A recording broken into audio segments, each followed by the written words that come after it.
Muxtasar Minhajul Qasidin İmam İbn Qudama el-Maqdisi 19.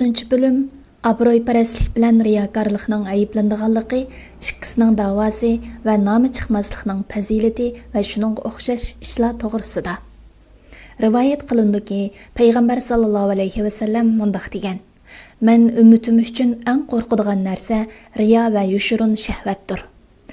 Bu yushurun shahvatning abroyparastlikning ofatlariga qarshi turishdan umuman obidlar emas, katta olimlarmi ojiz keladi. Ahiret yo'lida mingishga qattiq tirishgan obidlar va olimlar bu yushurun shahvat bilan sinildi. Chunki ular nafslarini bo'ysundirib, shahvatlardan ayirib, uni turli ibodatlarni qilishga majburlaganda, ularning nafslari a'zolar sodir qilg'usi oshkor gunohlardan umidvor bo'lmaydi. Shuning bilan ularning nafslari ilm va amalni oshkor qilish bilan rohatlanadi va maxluqotning nazarida maqbul bo'lish va ularning hurmat va izzat nazariga erishish uchun kurashish mushaqqatidan qutulish yo'lini topadi hamda shundala nafs katta lazzatga cho'midi. Natijada gunoh ishlarni tark etishni kichik ish sanaydi. Oradan biri o'zini "Men Alloh taologa ixlos qilguvchiman" deb o'ylaydi, holbuki munofiqlar tizimligiga uning ismi yozilib bo'lgan bo'ladi. Bu büyük hiyli-mikr bo'lib, uningdan faqat Alloh taologa eng yaqin bandalarla salomat qoladi. Shuning uchun derlarki, siddiqlarning bishidan chiqib ketadigan eng oxirgi narsa boshliq bo'lishni yaxshi ko'rish. Bu yushurun shahvat shaytonlarning eng cho'ng qopqini bo'lgan yushurun kasal bo'lgan ekan, uning sababi haqiqati va qismlari haqida tushuntirish vojibdir. Şöhret ve abroyparastlikning dong qozonishning ayıplandiganligi va tunilmaslikning fazilati. Abroyparastlikning asli bo'lsa, nom shuhratning tarqalishini yaxshi ko'rish demakdir. Nom shuhratning tarqalishi nihoyat zo'r xatardir. Bu xatardan salomat qilish nomi chiqmaslik bilan bo'ladi. Yaxshilik ahli nom shuhratni maqsad qilmaydi. Nom shuhratga va uning sabablariga aralashmaydi. Agar nom shuhrat Alloh tarafdan tushsa-mu, ular nom shuhratdan qochadi va nomi chiqmaslikni a'lo biladi. Shuningdek Ibn Mas'ud radhiyallohu anhudan rivoyat qilindiki, u uydan chiqdi va uningga bir turkum kishilar agishib oldi. Ibn Mas'ud ularga qarab, "Nimishqa men agishib oldinglar? Alloh bilan qasamki, agar sizlar nimishqa ishkimni etib olganligimni bilsanglar, aranglardan hech kimmi men agishib olmagan bo'ladi" dedi. Yana bir lavzida qaytib ketinglar, boshqalarga agishib bilish, agashguchiga xorliq, agishilguchiga fitna bo'ladi degan. Abul Aliya rahimahulloh qishida 4 dan ortiq odam o'ltirganda o'rnidan qo'pib ketadi. Xolid ibn Ma'dan rahimahullohning so'rinida odam ko'payib ketsa, nom shuhratni yomon ko'rib, so'rindan chiqib ketadi. Zuhri rahimahulloh mundaq degan: "Boshliqlikqa qiziqmaslik eng kam tepildigan.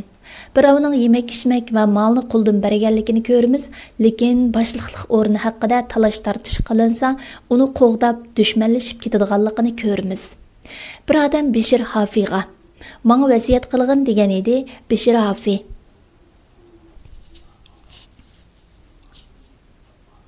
"Nam shuhratingni yushurg'in, yemak-ichmakingni pok qilg'in. Dunyoda kishilarning o'zini tunishini yaxshi ko'rgan odam oxiratning lazzatini topolmaydi" dedi.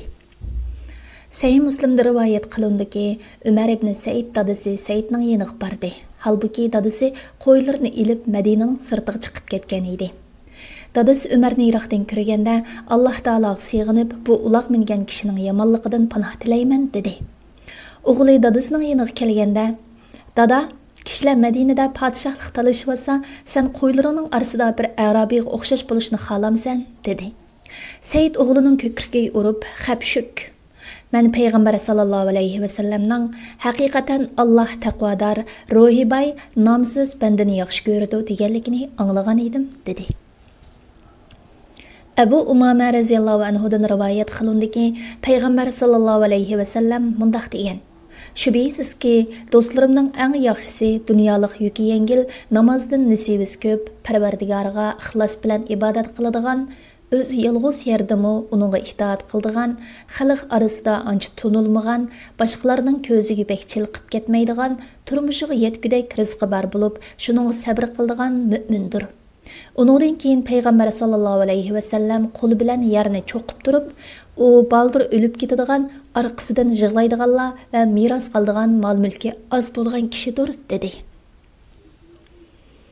Ibn Mas'ud radhiyallohu anhu hamrohlariga tavsiya qilib mundaq deydi: Sizlar ilm buloqlari, hidoyat chiroqlari, uylarning besotlari, uyiga bog'langan kechining chiroqlari, kechida namoz o'qiydigan qalblarning yengilari, qalbi sagi kiyimlarning ko'nilari, oddiy sodda osmonda tunishliq, zamin ahliga notunish kishilardan bo'linglar. Agar bu bayonlarda nomi chiqmaslikning fazilati va nom shuhratning ayiblandiganligi so'zlandi, lekin payg'ambarlar va peshvo olimlarning nom shuhratidan mubakkarak dangliq nom shuhrat bo'lamdi deyilsa, deymizki, insonning nom shuhratni talab qilishi ayibdir. Ammo nom shuhrat inson talab qilmasmi, Alloh tarafidan berilgan bo'lsa ayib emas. Lekin aciz kishilarning nom shuhrat qozonishi fitna tug'dirdi. Chunki aciz kishi suv uzishni yaxshi bilmaganlikdan g'arq bo'lgan kishiga o'xshaydi. Onun birər kishi esilsa, o'z bilan birga boshqalarni mu suv g'arq qiladi. Mahir suv uzguchiga kelsak, uningga suv g'arq bo'lib ketayotgan ko'p kishilar esilsa-mu, mahir suv uzguchi ularning g'arq bo'lishidan qutulishiga sababchi bo'ladi. Yuz obro'y va uning haqiqati. Shuni bilginki, yuz obro'y va mol-mulk bo'lsa, dunyoning ikki turigidir. Mal manfaatlanadigan narsalarga ega bo'lish demakdir. Yuz obro'y kishilarning qalbdan hurmatlishi, itoat qilishi va so'zining e'tiborga ilinishi demakdir. Ya'ni kishilarning qalblaridan o'rin olish demakdir. Kishilarning qalblaridan o'rin olish bo'lsa, ilm, ibodat, nasab, kuch-quvvat, go'zal xuluq yoki shuningdek kishilar mukammallik deb qaraydigan oliy sifatlardan bir sifat bilan xaloyiqning qalbini tutishdir. Kishilarning qalblari bir shaxsda ko'rgan mukammallik sifatlarining miqdoriga qarab, u shaxsga o'xshamagan darajada itoat qiladi. Uni maqtaydi, hurmatlaydi va uningga xizmat qiladi. Bu yuz obro'yning inson tabiatiga suyumlik va molni yaxshi ko'rishdan yuqori turadiganligini bildirdi. Chunki mol aynan bir maqsadga munosabatlik bo'lmaydi, balki yaxshi ko'riladigan narsalarga erishtiradigan vositadir. Shunga mol va yuz obro'yning sababli sherik bo'lishi yaxshi ko'rishda o'rtoq bo'lishni talab qiladi. Lekin yuz obro'yni yaxshi ko'rish buningda molni yaxshi ko'rishdan yuqori turdi. Yuz obro'yni yaxshi ko'rishda maqtalgan va ayiblanadigan taraflar. Shuni bilginki, yuz obro'yning maqtalgan va ayiblanadigan tarafi bo'ladi. Hammaga ma'lumki, kishi uchun yemak, ichmak, kiyim-kechak va shu qatorliq zarur narsalar uchun mol bo'lmas bo'lmaydi. Shuningdek, jahondorchilik taqozosi tufayli yuz obro'yning bo'lishimi zarurdir. Chunki inson o'zini qo'g'daydigan sultonga, o'ziga yordam beradigan hamrohga va xizmat qiladigan xizmatchiga muhtoj bo'ladi. Onun bularni yaxshi ko'rishi ayiblanmaydi. Chunki yuz obro'y xuddi mol-mulkka o'xshash ko'zlangan nishonlarga yetkazadigan bir vositadir. Buningdek haqiqat bo'lsa, mol va yuz obro'yning o'zila suyumlik bo'lib qolmaslikdir.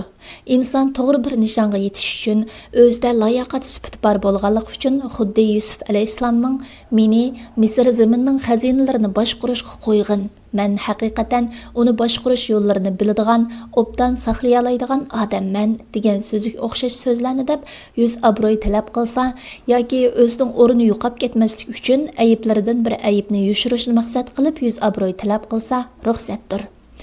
Ammo o'zida bo'lmagan ilm, taqvolik va nasabga o'xshash sifatlarni deb turib mansab talab qilishga bo'lmaydi. Shuningdek, kishilarning oldida kishilar namozni xushu bilan o'qiydi ekan deb qolsin uchun namozni go'zal o'qisa, bu ishi bilan u riyo qilg'uchi bo'ladi. Chunki kishilarning qalblarini yolg'on bilan o'ziga moyil qilish va molga boshqalarni ilishtirib turib ega bo'lish durust emas. Yuz obro'y qo'g'lishning dorisi. Obro'yparast kishi boshqalarga ko'p ko'ngil bo'lmas, birovlarning yeniga berib kelishga va ularga xushomad qilishga herisman bo'lib qoladi. So'z va ish harakatlarida davomli kishilarning nazarida o'z o'rnini ko'tarishga o'rindigan bo'lib qoladi. Bu bo'lsa, munofiqlikning uruqi va buzilishining yildizidir. Chunki kishilarning qalblarining to'ridan o'rin olmoqchi bo'lgan kishi o'zida yo'q narsani bordek ko'rsatish bilan ularga ikki yuzlimlik qilishga muhtoj bo'ladi. Bu holat riyo bilan ibodat qilish, cheklangan ishlarni qilish va qalblarni moyil qilish uchun har qanday vosita qo'llanishga elib boradi. Shuning uchun payg'ambar sallallohu alayhi va sallam mol va sharafni yaxshi ko'rishni va u ikkisining dinni buzishni qo'ylar to'piq qo'yib o'tilgan och qursoq ikki bo'riga o'xshatgan. Şoňa yüz abroy qoğulaşış Allah qılğuç işlar jümlesinden bulup, onu davalaş vacipdir. Onun doğrusu ilim ve amelning birikmesidir. İlim bolsa abroy parastlikning qaysi sababdilligini bilishdir. Abroy qoğuluşning sababi öz küçünün kişilerge ve ularning qalblariga mukammal yetişini istashdir. Bu har qancha sap ve sağlam bolsumu ahirda halak buluşqa sebep buludu. Şoňa dünýäde yüz abroýlyk kişilerge başgalarning hasad qilishi ve aziyet berişleri qatarlyk ularga yetken apatlar ve xatarlar haqida oýlanyş gerek. Sen yüz abroýlyk kişilerning yüz abroýynyň tökülişinden ensirap davamly qoruqqan ve özlerinin kişiler qalbidagi ornunyň özgürüp qilişinden ehtiyat qılgan halatda görsen.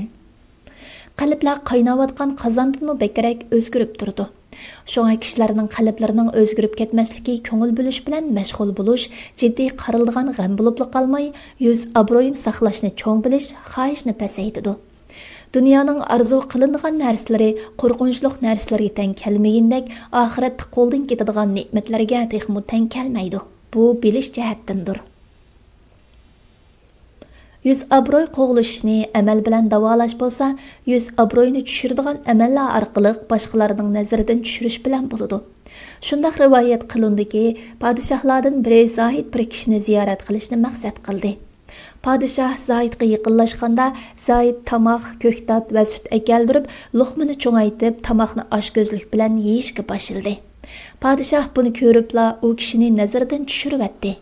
İbrahim Naxai rahimahullahның qazi buluş irada qılınğanda qızıl köйнек kiyip pazarda olturgan idi. Zahidning kişilerden ayrı bilişi onun kişiler nazaridagi yüz abroyni aşırdı. Agar Zahid yüz abroy fitnesidan qo'rqsa, fitnadan salomat qilish yo'lini tutib, kishilar bilan aralashib o'ssin, bozorlarda mangsin, ehtiyojliq narsalarni setib olib o'zi ko'tirsin. Kishilar dunyosidan ta'masini o'ssin, shundala murodiga erishadi. Bishir Hafi rahimahullah adr satquchining qishida o'ltiradi.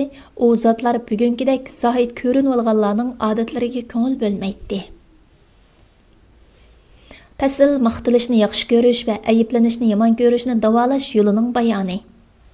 Ko'pincha odamlar kishilarning ayiblashidan qo'rqqanlikdan va ularning maqtishini yaxshi ko'rganlikdan halok bo'ldi. Natijada ularning barliq harakatlari kishilarning maqtishini umid qilib, ularning ayiblashidan qo'rqib, ularning roziligiga muvofiq bo'ladigan bo'lib qoldi. Bu Alloh qilg'uvchi ishlar qatoridan bo'lib, uni davolash vojibdir. Onu davalashda kishining maqtilishiga sabab bo'lgan sifatga qaraladi. Agar o kishida bar sifat bo'lsa, ilm va taqvolikqa o'xshash yaxshi ko'rilgan sifat yoki yuz abroy va molga o'xshash yoqtirishga arzimaydigan sifat bo'lishdan xoli bo'lmaydi. O'zida bar bo'lgan ilm va taqvolik sababidan suyungan bo'lsa, o'limining qaysi holatda bo'lishidan ehtiyot qilish kerak. Chunki o'limdan qo'rqish maqtilish sababidan suyunishdan yiroq qiladi. Agar kishi yaxshi o'limini umid qilib xushal bo'lgan bo'lsa, kishilarning maqtish sababidan emas, balki Allohning anga bergan ilm va taqvolikdan iborat fazli sababli xushal bo'lishi lozimdir. Ikkinchisi yuz abroy va mol sababidan suyunishdir. Buning bilan suyunish xuddi zaminning patiqini qurib parcha-parcha bo'lg'isi o'simliklar bilan xushal bo'lganga o'xshashdir. Buning bilan faqat aqli kam kishilar xushal bo'ladi. Agar senda maqtalishga tegishli sifatlar bo'lmasa-mu, maqtalganda suyunishing uchiga chiqqan sarangliqdir. Biz maqtalishning ofatlarini ilgirki tilning ofatlari to'g'risida degan temada bayon qildik. Shunga maqtalganda suyunishing to'g'ri emas, balki uni salaf solihlar yomon ko'rgandek va ular maqtalganda suyungan kishiga g'azablangandek g'azablanishing va yomon ko'rishing lozim. Ayiblanishni yomon ko'rishning to'g'risi. Ayiblanishni yomon ko'rishning to'g'risini maqtalishni yomon ko'rishning shifosidan tushangili bo'ladi. Chunki biri yana birining qarshisidir. Ayiblanishni yomon ko'rishning to'g'risi haqida ixcham qilib aytganda, agar ayibligüchi samimiy, rostchil kishi bo'lsa, ochiqlanmay uning ehsoniga javob qaytargin. Chunki u sana ayiblaringni hadiya qilgan kishidir. Agar u samimiy gap qilmagan bo'lsa, o'z diniga osiylik qilgan bo'ladi.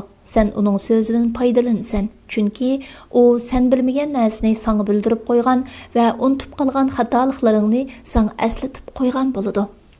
Agar u senda yo'q sifatlarni to'qib gap qilgan bo'lsa, sen 3 narsa haqida tafakkur qilishing kerak. Birinchi, agar sen shu ayibning o'zidan xoli bo'lsangmi, shuning o'xshash ayiblardan xoli emassan. Chunki Alloh taolo sana ko'rsatmagan ayiblar texmi ko'pdir. Shunga Alloh taologa uningga sening ayiblaringni ko'rsatmaganligiga va uni sendan dafi qilganligiga, shu sababdan uning senda yo'q sifatlarini deb yolg'onni to'qiganligiga qarata Alloh taologa rahmat aytqin. Ikkinchi, uningdek gaplarning gunohlaringga kaforat bo'lganligini o'ylagin. Uchinchi, sana qarshi yolg'onni to'qigan kishi diniga osiylik qilgan, Haq taoloning g'azbiga o'zini duchor qilgan bo'ladi. Shunga Alloh taolodan uni afv qilishni so'rashing kerak. Rivoyat qilindiki, bir odam Ibrohim ibn Adhamning beshini yerivatdi. Ondan Ibrohim ibn Adham u odamga mag'firat tilab duo qildi. U, men uning sababidan ajriga erishdim, uning men sabablik azoblang'uchi bo'lishni xohlamayman dedi. Bu hikoya ilgari muloyimlikning fazilati haqidagi mazmunda o'tdi. Riyo uning haqiqiy qismlari va uning ayiblanadiganligi to'g'risida. Qur'on va hadislarda riyokorlikning ayiblanadiganligi to'g'risida oyat va hadislar kelgan. Alloh taolo bu haqda shundoq namoz o'quvchilarga voyki, ular namozni g'aflat bilan o'qiydi, namozni riyo bilan o'qiydi. Ey Muhammad, aytqinki, men faqat sizlarga o'xshash bir insonman. Menga vahiy qilindiki, sizlarning ilohinglar yolg'iz bir ilohdir. Kimki Parvardigorga muloqot bo'lishni umid qiladi ekan, savobini umid qilib, azobidan qo'rqadi ekan, yaxshi ish qilsin. Parvardigorga qiladigan ibodatga hech kimni sherik keltirmasin. Hadislarga kelsak, payg'ambar sallallohu alayhi va sallam Alloh taolaning mundaq deganligini rivoyat qiladi. Kimki bir amalni qilganda mendan boshqani uningga sherik qilib qolsa, u amal sherik qilinguchi uchun bo'ladi. Men u amaldan ado judaman. Deyilishicha, payg'ambar sallallohu alayhi va sallam sizlar uchun eng qo'rqadiganim eng kichik sherikdir degan edi sahobalar. Eng kichik sherik degan nima dedilar? Payg'ambar sallallohu alayhi va sallam dediki, riyo qilishdir. Alloh taolo kishilarga amallari sababli jazo berganda riyokorlarga sizlar dunyoda amallaringlarni ko'rsatib qilgan kishilarning qishiga beringlar. Ularning qishida yaxshilik topa olamsizlar qini deydi. Beshir Hafi rahimahulloh mundaq degan: "Neychilib dunyo tepishim din bilan dunyo topqanimdan suyumlak araqdir." Bilginki, riyo ko'rsatish bo'lsa, ru'ya ko'rish degan ismdan, sum'at anglash, shuhrat degan so'z bo'lsa, sima anglash degan ismdan yasalgan so'zdir. Demak, riyokor ko'rsatib amal qilguvchi o'ziga bir nasibi tegib qolarmikin deb kishilarga ko'rsatib amal qiladi. Riyo bir necha turlikdir. Birinchi, dindagi riyo, bu bir necha xildir. Tanning riyosi, ya'ni o'ruq va sulg'un ko'rinish bilan bo'ladigan riyo bo'lib, riyokor odam kishilarga o'zini qattiq ibodatgo'y va oxiratdan bek qo'rqadigan qilib ko'rsatadi. Chuvuq chochlarini ko'z-ko'z qilg'uchimi shu jumladan bo'lib, u o'zini din g'imiga g'arq bo'lgan, chechini tarashqimi chulus yo'qdek ko'rsatkuchidir. Davomli ro'za tutadiganligiga dalolat qilish uchun ovozni paslatish, ikki ko'zning o'ltirishib ketganligi va lavlarining qurib ketganligini ko'rsatish qatorliqlarmi bu xil riyoga yaqindir. Shunga Maryam o'g'li Isa alayhissalom qaysi biringlar ro'za tutsa, beshini maylisin va chechini tarasin degan. Isa alayhissalomning bundaq deyishi ro'zlar uchun riyokorlik ofatidan qo'rqqanligi uchundir. Mana bu din ahlining jismoniy riyosidir. Dunyo ahlining riyokorliklari bo'lsa, semizlik, tan rangining suzukligi, qaddi qomat, yuz go'zalligi va jismoniy pokizligini namoyon qilishidir. Yurish turishdek riyo. Masalan, manganda beshini tuvan silib olish, yuzda sajda izi qoldirish, qo'pol kiyimlarni, yung kiyim kiyish, ko'pincha yengini turib qo'yish yoki yanglarini qisqa qilish va kiyimni yuvib yamamay yirtiq biti kiyiverish qatorliqlar. So'pilarning ichki sifatlarini qazanishni qo'yib, so'pilarga o'xshab olib, yamoq kiyim kiyish va ko'k kiyim kiyishmi shu qatordagi riyodindir. O'zi xos bir odat yetildirib, boshqalarni jalb qilish uchun salladan sirt niqob taqib olishmi bu turlik riyoning qatoridandir. Bir tabiqadagi kishilarga rioya qilib, qo'pol, kir va yirtiq kiyimlarni kiyib, zoid siyoqida ko'rinish bilan yaxshilik ahlining nazarida martaba talab qildiganlarmi bor. Agar bunday qilgan kishi salaf solihlar kiyingandek pokiz va o'tiral kiyimlarni kiygan taqdirdami, kishilarning o'zi haqida zoitlikning ayiblari oshkor bo'lib qolgan o'xshaydi. U zoitlik yo'lidan qaytibdi deyishidan qo'rqqanligi uchun u yanala halokat martabasi hisoblanadi. Yana bir tabiqadagi kishilar, yaxshilar, sultonlar, amirlar va savdogarlar kabi hammaning nazarida maqbul bo'lishni istaydi. Agar ular qimmatbaho kiyimlarni kiysa, yaxshilik ahli bo'lmish qarilar yoqtirmaydi. Agar oddiy yirtiq kiyimlarni kiysa, amir sultonlar va boylar ularni tuvan ko'radi. Natijada ular din va dunyo ahlining nazarida tang maqbul bo'lmoq uchun nefis, yupqa, yepinch kiyimlarni kiydi va qimmatbaho qo'lyog'liqlarni tutadi. Gay birining kiyimi boyning kiyimidek qimmatbaho bo'ladi. Kiyimning rangi va turqi solihlarning kiyim rangiga o'xshaydi. Shu orqali ular ikkili qism kishilarning nazarida tang maqbul bo'lishni istaydi. Agar ulardan yirik yoki kir kiyim kiyish talab qilinsa, podshohlar va boylarning nazaridan tushib ketishdan qo'rqqanligidan bumi ular uchun halokatdir. Agar ularga nefis kiyimlar, qimmatbaho oq kanaprak yoki shuning o'xshash raqlardan tikilgan kiyimlarni kiyish tavsiya qilinsa, yaxshilik ahlining nazaridan tushib ketishdan qo'rqib, bunday kiyimlarni kiyishni ig'ir oladi. Maxsus bir xil kiyim kiyish shakli bilan riyo qiladigan kishiga shu shakldan tuvan yoki yuqori shaklda kiyinish ayblanishdan qo'rqqanlikdan ig'ir keldi. Dunyo ahlining riyo qilishiga kelsak, ular qimmatbaho kiyimlar, ko'rkam at-uloqlar, izil yemak-ichmak, turalg'uchoy va uy asboblarining eng go'zallari bilan riyo qildi. Ular uylarida yirik kiyimlarni kiydi, holbuki uyda kiygan kiyimlar bilan sirtloq chiqishni xolamaydi. Gap so'z bilan riyo qilish. Din ahlining riyokorligi, va'z nasihat qilish, aslatish, boshqalar bilan munozir qilish uchun sahobalardan kelgan asar va hadislarni yodga olish, ilmning mo'lligini ko'z-ko'z qilish, salaf solihlarning ish izlariga qattiq ko'ngil bildirganligini ko'rsatish, kishilar bor yerda zikr aytib ishkilibini qimirlatish, kishilar orasida yuz berayotgan munkarlarga oshkor g'azablanish, Qur'on o'qiganda qo'rqqan va qayg'urgan qiyofatda ovozni inchiklashtirib tuvan qilish qatorliq ishlar bilan bo'ladi. Dünya ahlining so'zlik riyokorligi bo'lsa, she'r, masallarni yodga olish va fasohat bilan so'zlash qatorliqlar bilan bo'ladi. Amal bilan riyo qilish. Bu xuddi namoz o'quvchining qiyomda uzun turish, ruku va sajdani uzun qilish, xushu qilganligini oshkor qilish yoki shuningdek ishlar bilan riyo qilganiga o'xshashdir.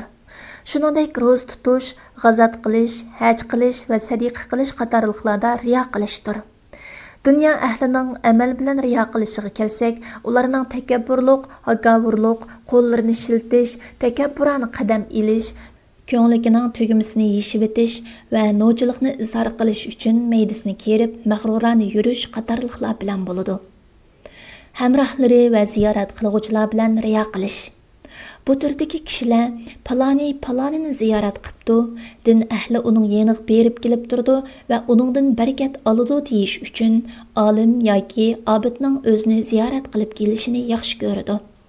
Shuningdek yana shunday kishilar borki, ular paloni ko'p ustoz ko'rgan va ulardan foyda olgan deyilishi va buningdan faxrlanish uchun ustozlarining ko'pligi bilan riyo qildi.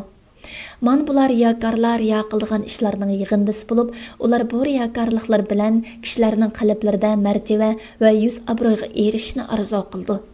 Shundaqla faqat yuz obro'yni qo'g'lashadigan kishilar bor. Nurg'un obidlar boshqalarning milidan ta'ma qilishdan qo'l uzib taqqa chiqib, tarki dunyo bo'lib oldi. Raiblar bo'lsa chirkovlarga bekinib oldi, lekin ular yuz obro'yni istaydi. Riyokorlarning ichida faqat mol-mulk savdolar bor. Yana boshqalarning madhiyalishi va shuhratining tarqalishini maqsad qilganlarmi bor? Agar riyokorlik harommi yoki makruhmi va yoki mubahmi deyilsa, javob shuki, tafsilroq aytganda riyokorlik ya ibodatlarda ya ibodatlardan boshqa ishlarda bo'ladi. Agar riyo ibodat qilinsa, u haromdir. Chunki namoz, sadiqa, haj va shuningdek ishlar bilan riyo qiluvchi osi gunohkordir. Sababi u bu ishlarni qilish bilan ibodat qilishga loyiq yegona Alloh taolodan boshqasining roziligini maqsad qilgan bo'ldi. Bu ishlar bilan riyo qilguvchi Alloh taoloning g'azabiga uchraguvchilar qatorida bo'ladi. Agar riyo ibodatlardan boshqa ishlarda qilinsa, oldida tilga ilingandek mol talab qilishga o'xshash ishlarda bo'ldi. Bu xil riyo kishilarning qalblarida martaba talab qilish jihatdan harom bo'lmaydi. Lekin qaymoqtirish yoki cheklangan yo'llar bilan malga erishish mumkin bo'lgandek, yuz obro'yga erishish mumkindir. Ehtiyojini qamdug'idek ozg'in malga erishish maqtalgandek, ozg'in yuz obro'yga erishish maqtaldi. Bu yuz obro'yni Yusuf alayhissalom o'zining tuvandagi so'zida talab qilgan. Yusuf, meni Misr zaminining xazinalarini boshqarishga qo'ygan, men haqiqatan uni boshqarish yo'llarini bildigan, obdan saqlay oladigan odamman dedi. Ziyoda yuz obro'y tepishni harom demaymiz, lekin yuz obro'y kishini mol-mulkda tilg'ilib o'tgunimizdek durust bo'lmaydigan ishni qilishga ilib borsa, u vaqtda ziyoda yuz obro'y haromdir.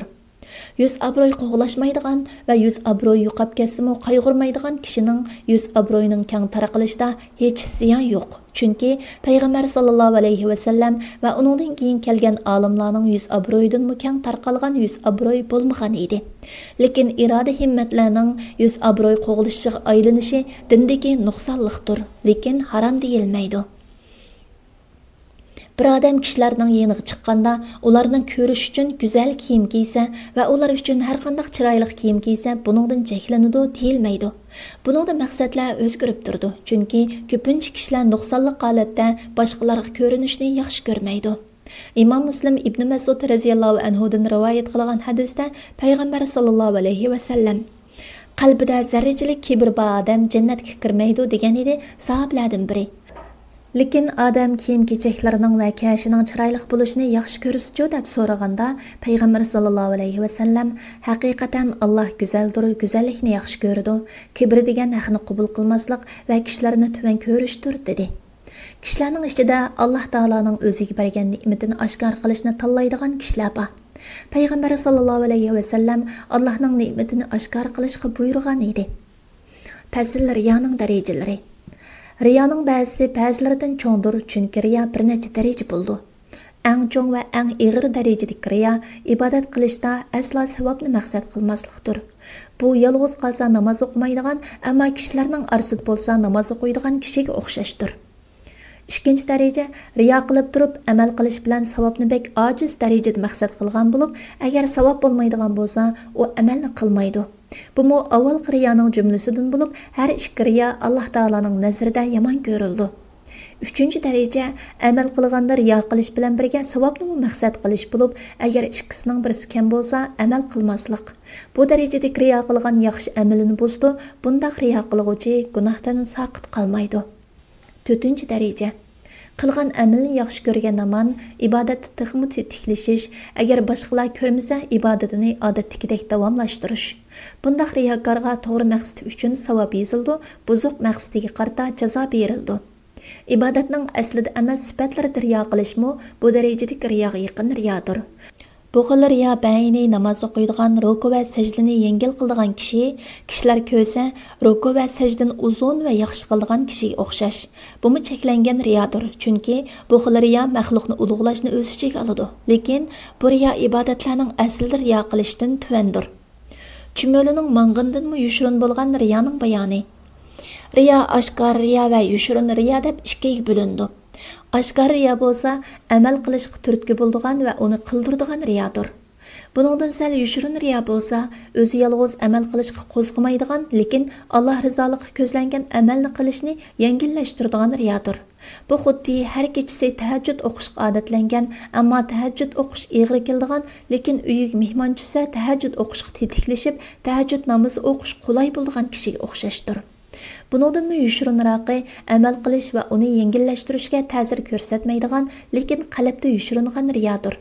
Duo qilish, amal qilishga ta'sir ko'rsatmasa, u xil riyo faqat alomatlar bilan tunilish mumkin. Bu turdagi riyoning eng ro'shan alomati kishilarning o'zining ibodatini ko'rganligidan xushallanishdir. Ko'plagan bandalar borki, amal qilganda ixlos bilan qildi, riyo qilishni maqsad qilmaydi va amalni shu holatda tamomlaydi. Lekin kishilarning uning amalni ko'rishi uni suyuntirdi va rohat his qildirdi. Qalbidan ibodatning qattiqchiligini yo'q qildi. Bu suyunish bo'lsa, xushallik tepchirab chiqadigan yushurun bir riyoning borligiga dalolat qildi. Qalb kishilarga qaramagan bo'lsa edi, kishilar uningga qaraganda hargiz bundoq suyunmagan bo'ladi. Demak, buningdan shu ma'lum bo'ldiki, riyo qalbda yanardaq ichidagi volqandek yushiringan holatda edi. Birovning o'zining amalini ko'rishi bilan u riyoning xushal bo'lishdan iborat izi ma'lum bo'lgan bo'ldi. Ondan u amalini birovning ko'rganligidan lazzat olganini sezganda, uningdan bearam bo'lmoqda yo'q, balki ba'zida ozroq qimirlab qo'ydi va kishilarning uning amalini bilishga ochiq gap bilan emas, daritma qilish bilan kuchab qoldi. Ba'zida qilingan ibodat maxfiy qoldi, uni imo-ishorat yoki ochiq so'zlar bilan oshkor qilmaydi, lekin yadosh chiroyning sarg'ayib ketishi, o'nining putib ketishi, lavlarining gaz bog'lab ketishi, yosh izlari va uzun tahajjud namoz o'qiganligiga dalolat qiladigan mugdab yurish qatorliq tabiiy ko'rinishlar bilan oshkor qildi. Buningdan yushirinroqi, hech kimning ko'rishini xohlamay ibodatni yushirin qilish.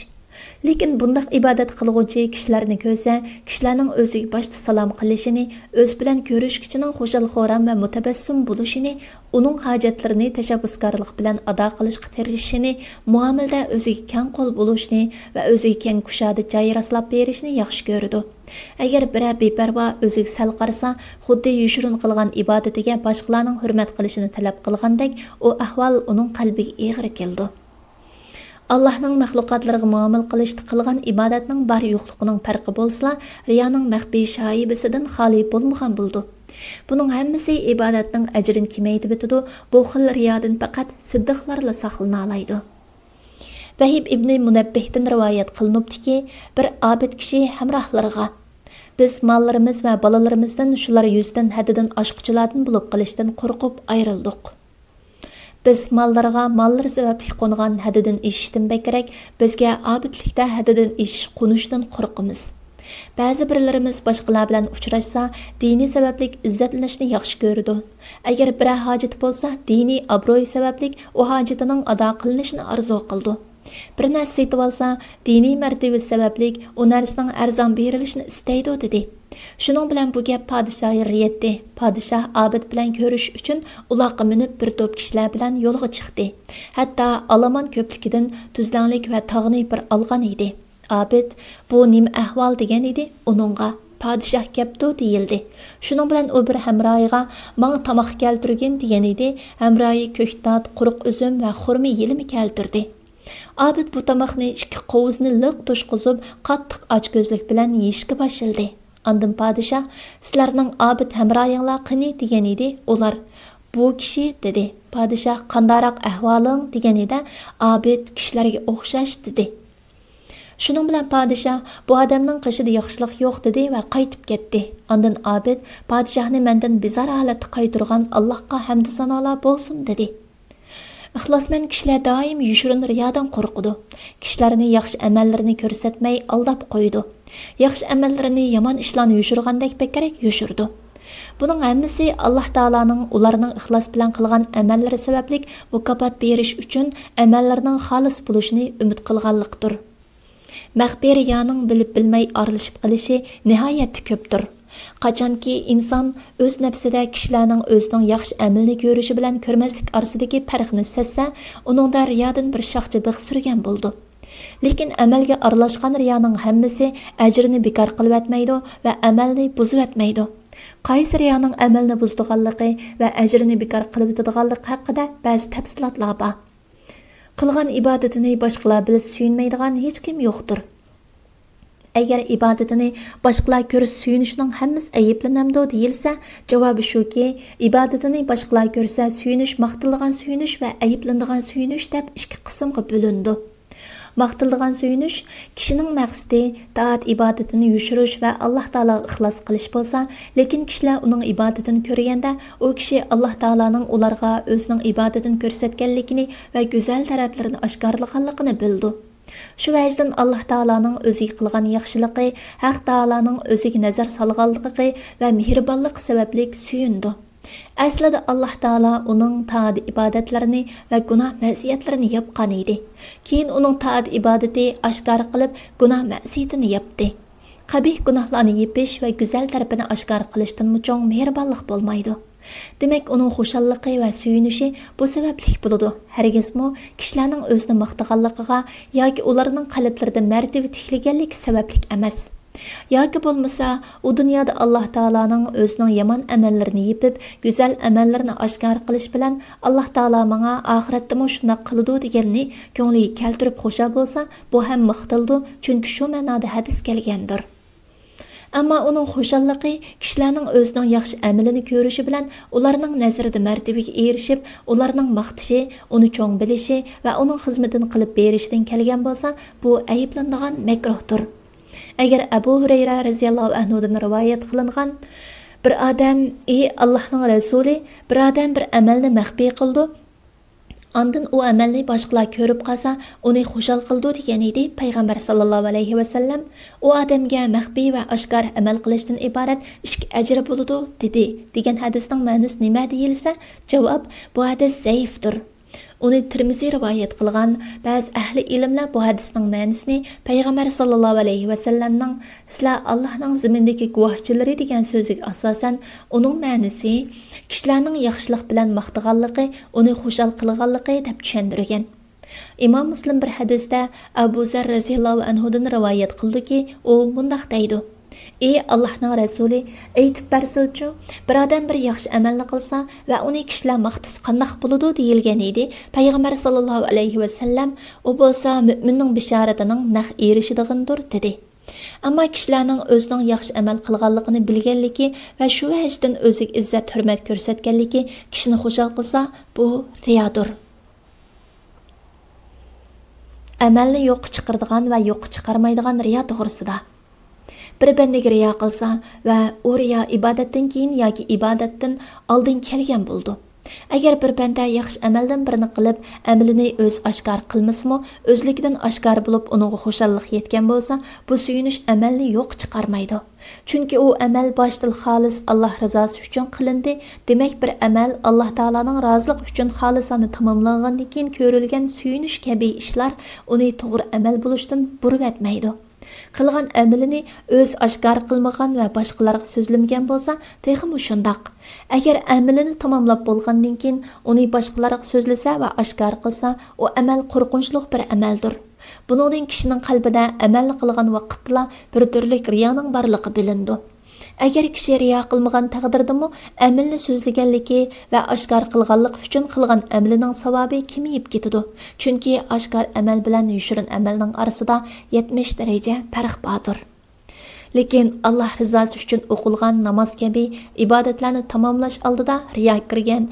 Agar riyo faqat suyunish bo'lsa, u amalga ta'sir ko'rsatmaydi. Agar riyo kishining amal qilishiga turtki bo'lgan riyo bo'lsa, o'zini boshqalar ko'rsin uchun namozni uzun o'qiganga o'xshash, bunda riyo amalni yo'q chiqardi. Namozni riyo maqsadida boshlab o'qiganga o'xshash, ibodatga bog'lanib kelgan riyoga kelsak, agar u kishi namozni shu riyokor holatida tamomlagan bo'lsa, u namoz hisoblanmaydi. Agar namoz ichida turib qilgan ishiga pushaymon qilsa, u namozni boshdan qayta o'qishi lozim bo'ldi. Allah eng yaxshi bilguchidir. Riyokorlikning dorisi va qalbni uningdan davolashning yo'li. Riyokorlikning amalni bekor qilib etguchi Alloh taolaning yomon ko'rishiga sabab bo'lgan amal ishkanligini va uning haloq qilguvchi ish ekanligini bilding.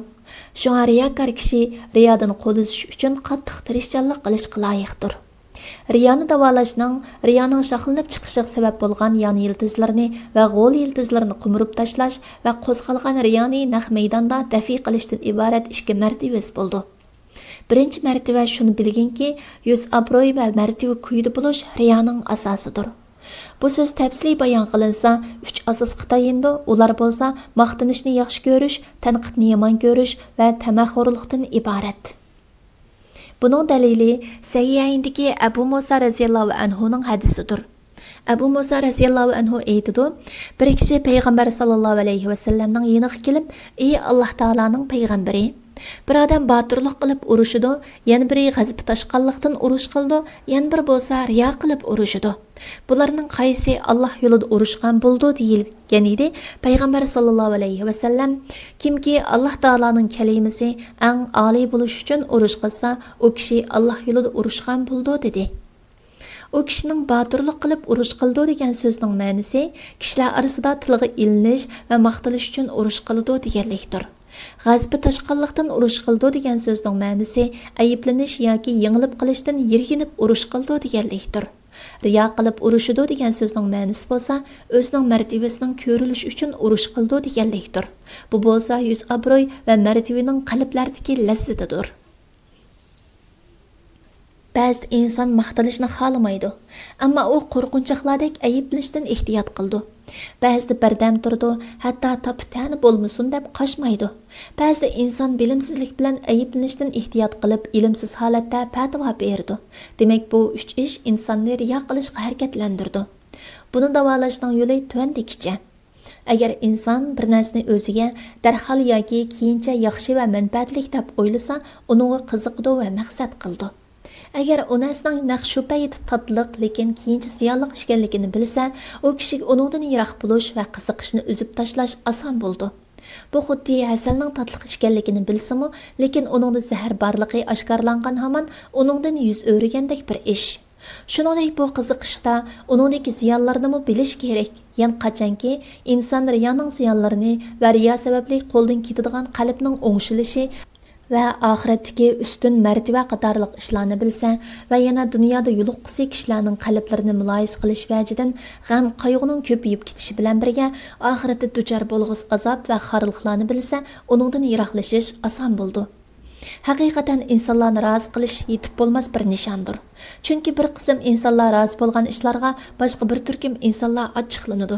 Kimki Alloh taoloni g'azablantirib, insonlarning rozi bo'lishini talab qilsa, Alloh taolo u kishiga g'azab qildi va boshqa insonlarni ham uningga g'azablantirdi. Undaqda o kishi nima uchun insonlarning madiyalishni qo'lga keltirish uchun Alloh taolaning g'azbiga tavakkul qildi? Xaloyiqning madiyasi rizqini ziyoda qilib ajalni kechiktirolmaydi va qattiq muhtojlik kunni, ya'ni qiyomat kunida hech qanday manfaat qilmaydi. Shuningdek, kishi nima uchun insonlarning o'zini ayiblashidan qo'rqadi? Halbuki boshqalarning ayiblashi u kishiga hech qanday ziyon yetkazolmaydi. Na ajalini, na rizqini kechiktirolmaydi, chunki butun bandalar ojizdir. Ular yana butla o'zlaridan bir ziyonni dafi qilolmaydi. O'zlariga bir foydani keltirolmaydi, boshqalarning jinini ilishga, boshqalarga hayot beg'ishlashga yoki o'liklarni tirildirishga qodir bo'lolmaydi. Agar bu nuqtalar kishining ko'nglida joylashsa, kishida riyo qilishga bo'lgan qiziqish ojizlaydi va Alloh taologa qalbi bilan yuzlandi. Chunki aqlli kishi o'ziga ziyonli bo'lgan va manfaati oz bo'lgan narsaga qiziqmaydi.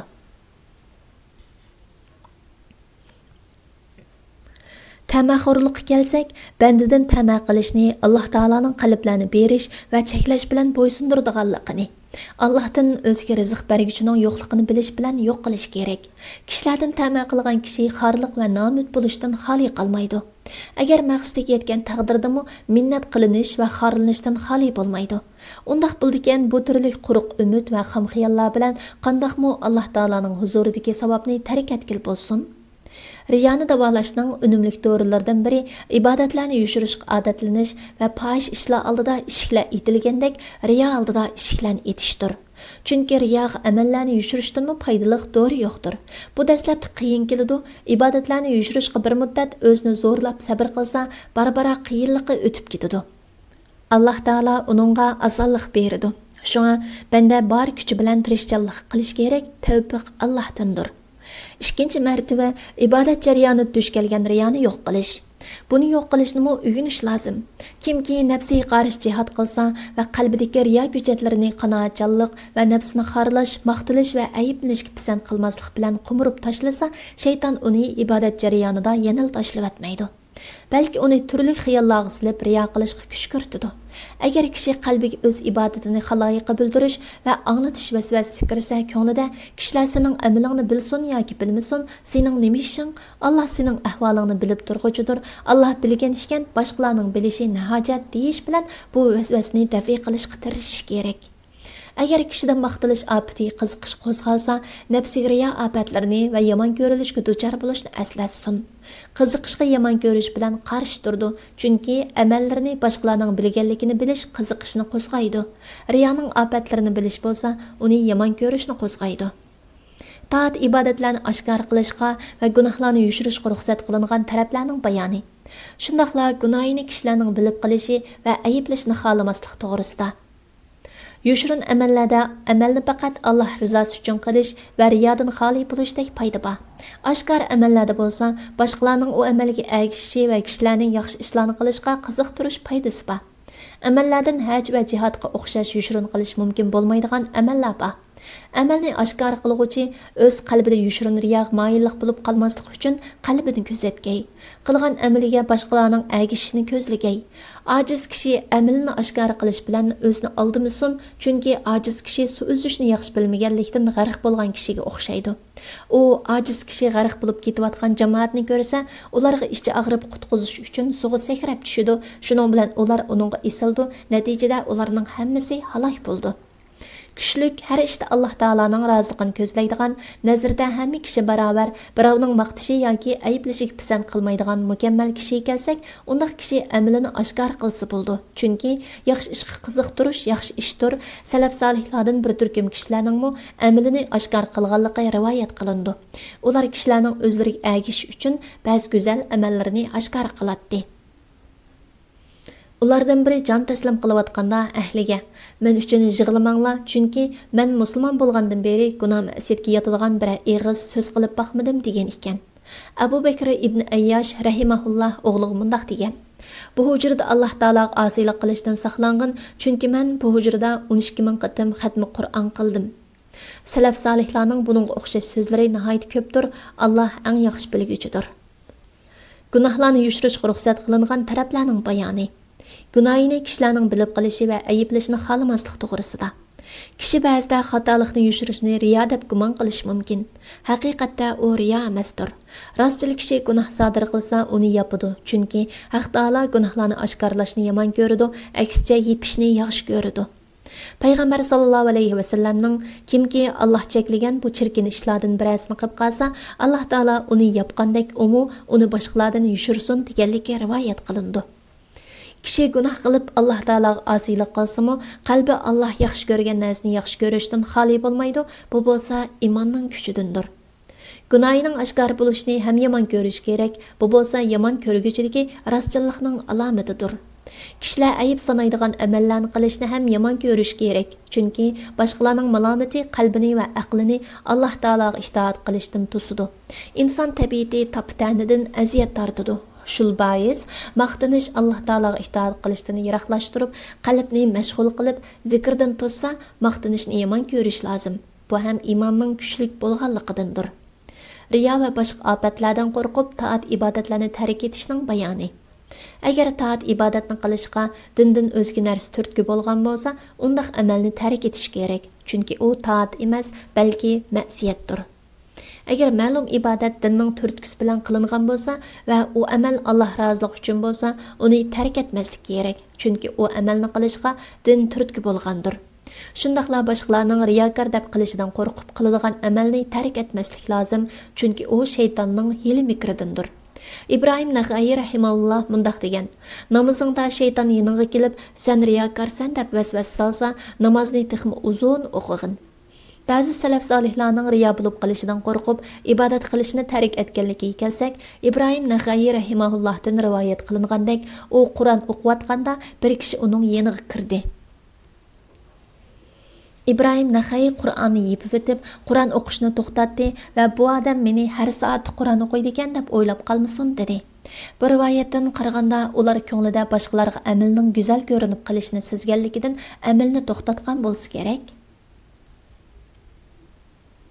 Bandining amalidan kishilarning ko'rganligi sababli to'g'ri bo'ladigan va to'g'ri bo'lmaydigan ishlar.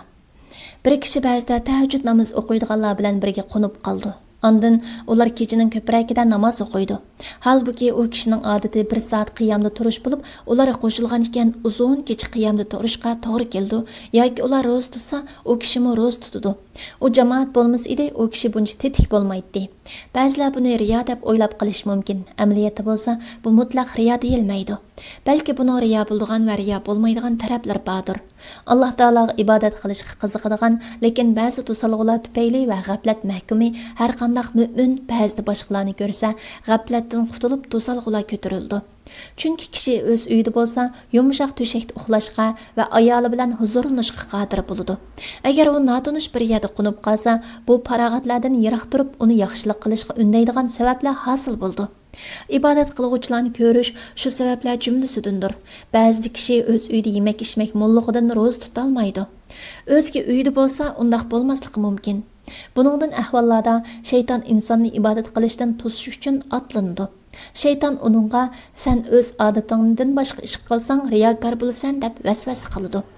Kishi faqat o'zining yushirin maqsadiga nazar silishi, shaytonning vasvasasiga boqmasligi kerak. O'zi kishilarni ko'radigan, ammo kishilar o'zini ko'rmaydigan bir o'rinda yanada kishilar bor deb turib o'zining ahvolini sinab biqishi, agar nafsini ibodatga berilgan holatda ko'rsa, u Alloh uchundir. Agar berilmasa, kishilarning oldida ibodatga berilishi riyo bo'ldi. Boshqa ishlarni mushu tariqada ayrisi bo'ldi. Man bular riyo ofatlarining yig'indisidir. Sen bu ofatlar to'g'riliq texmi cho'nqir izdangan niyatingni yo'qlab turg'in. Chunki riyo chumulning mang'indanmi yushirindir. Allah razılıqni irada qilguvchi o'zining barliq taat ibodatlarini Alloh taolaning bilib turadiganligiga qalbini qanoat qilishga zo'rilish lozim. Allah razılıqni irada qilguvchining amalning oldi keynida va amal qilayotganda nafsiga lozim bo'lgan sifatlarning bayoni. Buningga Alloh taolaning azobidan qo'rqqan va Alloh taolaning jannatini umid qilgan kishilar qanoat qildi. Allah razılıqni irada qilguvchi Allah razılıqni ko'zlashga faqat kuchli kishilarla qodir bo'la oladi. Men bo'lsam yaxshi ishlar bilan yomon ishlarni aralashtirib qilgan kishilardanman deb qilib, o'z nafsini har ishni Alloh roziligi uchun qilishdan iborat ixlos qilishdan umidsizlantirmaslik kerak va ixlos sifatini hosil qilishni tashlamaslik lozim.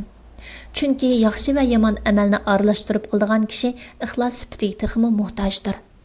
İbrahim ibn Adham rahimahulloh mundaq deydi: "Men ilm ma'rifatni Sam'an deyiladigan bir rahibdan o'rgandim. Men uning chirkoviga kirib, uningga "Sen bu ibodatxona turvatqili qanchalik bo'ldi?" degan edim. U 70 yil bo'ldi dedi. "Nima yeysan?" "Har kechasi bir tal purchoq." "Shu bir tal purchoqning kifoya bo'lishi uchun qalbingni bo'ysundirgan narsa nima? Buni udulungdagi chirkovni ko'rdingmi?" "Ha-a." Nasaralar mening yenimga har yil bir qatim keldi va ibodatxonamni zinnatlaydi va uning atrofida tavob qildi. Shunday qilish orqali ular meni ulug'laydi. Qachoniki nafsim ibodat qilishga ig'irlik qilsa, men nafsimga shu soatdagi azizlikni asiltaman.